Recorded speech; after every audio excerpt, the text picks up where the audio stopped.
Hi guys, welcome back to my channel. Thank you so very much for being here.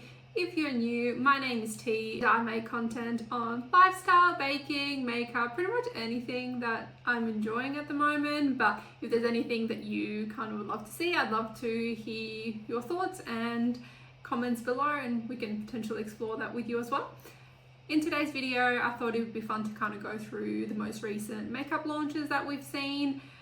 Right before, Valentine's Day. I don't know about you guys, but I enjoy Valentine's Day for an excuse to do something with my partner, even though I do that all the time, but that's just what I enjoy for. Obviously you don't have to, but that's kind of just my thoughts on it. So I thought we'd start off with the new Colourpop collection, the Shadow of Secrets collection, in which they released a brand new eyeshadow palette, a juicy plumping gloss balm, two lip kits, I believe, a lip kit and a scrub, as well as some cheek balms. In Australia here, there's no sort of retailers that sell Colourpop, so I haven't had a chance to use anything outside of their eyeshadow palettes, but what I can tell you is that this collection has been sold out. But regardless, let's just have a look at it, see what our thoughts and opinions are. Personally, I really enjoy these colours for a cheek tint or a balm. I think the deeper kind of looks really good on me, although that more pinker shade I think will really suit quite a lot of people. I would really be excited to try the lip scrub and mask kit. I'm a huge fan of scrubs, huge fan of any lip products, which you probably know from seeing my other videos and most certainly upcoming videos that I have planned. But I think that would be like a really interesting one. I also do like that they do appear to be tinted, a really nice deeper shade. I can't imagine that the scrub will leave anything on there, but the mask might. I'd really be interested in seeing your guys' thoughts if you have purchased them.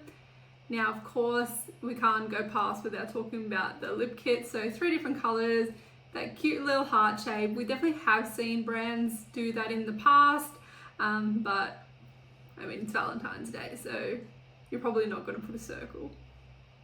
A heart's really cute. My opinions anyway. Let me know what you guys think. And then, of course, the eyeshadow palette. I'm interested to know what you guys think. Obviously, it sold out very, very quickly, which is fantastic. The formula's perfect, so I suppose that's one of the reasons it did go so quickly.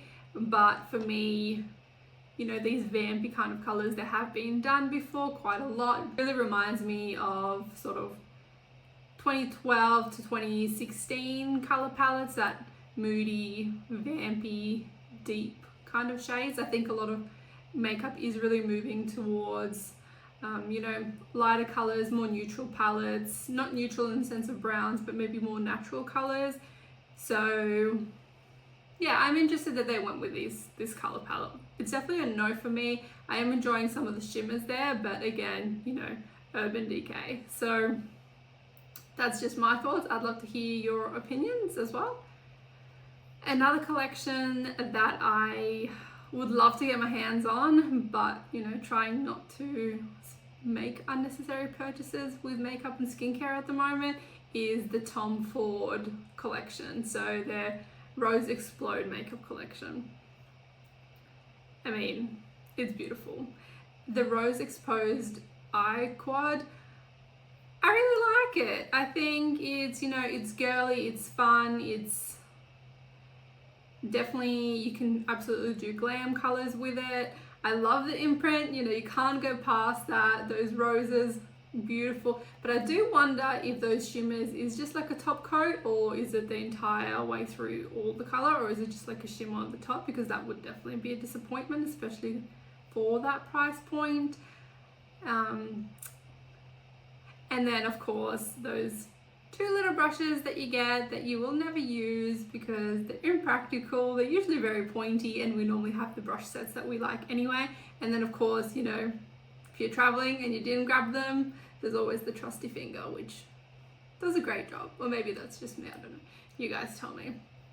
So along with the Rose Exposed Quad, they also do have the Soleil Neige Eye Color Quad. Please let me know if I've butchered that. I most likely have. It's a neutrals palette. It's beautiful, very nice. Can't go wrong with it. I'm not sure if I'd go for that price point, but I have used Tom Ford in the past. I know it's beautiful. It's just we're sort of moving away from being able to, you know, splurge on excessive product. But with that in mind, that sort of top left and bottom right color palettes would make a beautiful smoky eye, and then of course one of the shimmers as a topper. I could definitely see that working. I believe they do also have a gloss, like a lip gloss, but I didn't look too much into it, sorry. Another collection that I don't know, I'm a little bit underwhelmed by the Valentine's Day collection that Dior has brought out this year. I can definitely tell that they are trying to try new things and step away from their traditional palettes and color choices. I'm not going to go through all of their collections and sets, but I definitely wanted to bring this one up in case you guys haven't seen it. So in the set you will find 3 items. We have this beautiful liquid highlighter, blush, bronze. I can absolutely see it being really, really nice on the eye for like a subtle kind of color. And then we also have a highlighter shimmer, I think it is, powder, shimmer powder, yes, exactly. Also in like a purple hue, which I haven't tried purple. I actually really want to try the Huda Beauty purple setting powder, or lilac setting powder. I think is gorgeous. I think it's really, really nice color. I'm glad that it's sort of coming back. As you can see, I have purple in the background. But with this specific one, I guess one thing that I would be worried about is ashiness on some skin tones, but we'll just have to wait and see. And then the final item is a lip gloss, which is enriched with cherry oil and hyaluronic acid. So I guess that will sort of plump your lips, makes them really glossy and beautiful. Yeah, and obviously like the packaging, guys, is beautiful. I mean, it's very classic Christian Dior, isn't it? But you can't go wrong. I love it. I think it's really cute. If I was gifted this, hint hint, nudge nudge husband, I would be very happy. But I'd love to hear your thoughts about this resurgence of the purples and the lilacs. We also have a drop by YSL, which contains an eye quad and I think 2 lip shades. I'm not sure if we can get them in Australia, but let's go over them anyway. So the quad itself, as you can see, we have some nudes and a shimmery pink on the top left there. Very easy to use palette. I definitely don't think it's any risky at all. If you didn't slap Valentine's Day on it, it definitely wouldn't scream Valentine's Day to me. In fact, for me, it's maybe even a little bit like autumny. Not quite Halloween, but stepping into that autumn, cool winter shades, which I guess that makes sense. In Australia, it's really hot out here, but I suppose it's winter in the States, so potentially appropriate. But yeah, that's just my thoughts on the quad. I'm definitely not overly excited about it. It's fine. With the lips, 2 shades. There's a new shade, Full 4, which is Nude Lavalier. Let me know how I should be saying that. Beautiful nude shade, appears to be a little bit glittered, not glossy, bit shimmery, a little bit shimmery on the lip. Don't mind it. Again, nothing special. And then there's shade 7B, which is a tinted balm in Nude Pleasure. Same thing, you know, I don't have anything bad to say. I don't think I have anything great to say. It gives me a little bit on the orange side, which definitely, you know, fits into the quad palettes. I think they would go really nice together, but otherwise I'd say I'm relatively underwhelmed. And then there's the packaging, you know, definitely standing outside of the standard YSL packaging, which you go for it, really like it. I think this color palette, again, it's a little bit dated. I'm getting like 2016, 2020 kind of color vibes. I think it might have actually been a color, that green may have been a color of the year for one of those years.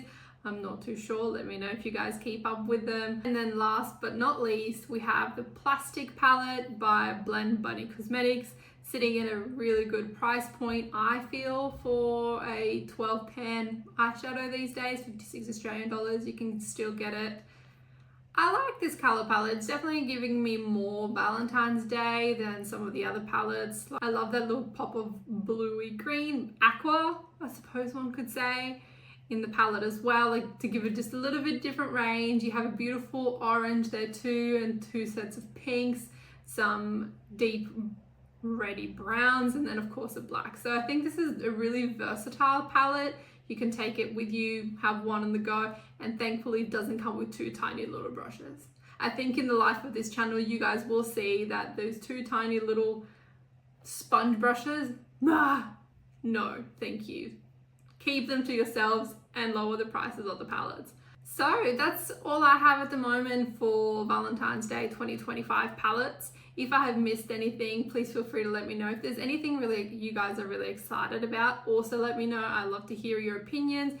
If you think that I'm absolutely crazy with the ColourPop eyeshadow, you thought you loved it, please let me know. I'd love to hear your thoughts and I'd love to hear why.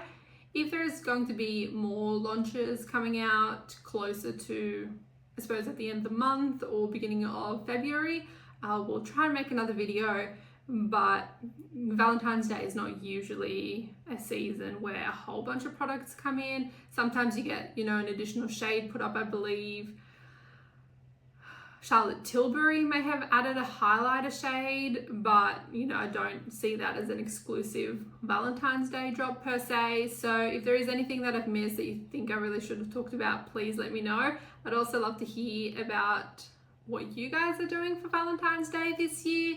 With myself, I know that I'll probably plan a picnic, cook bread, and maybe do some decorations, but we'll see. I'm definitely not into the overconsumption of, just stuff. So I won't be going out to TK Maxx and spending a couple $100 for Valentine's Day decorations. Let's just say that. But yeah, as always, thank you so very much for being here. I hope you enjoyed today's video, and if you have any ideas for what you'd like to see in the future, please comment down below.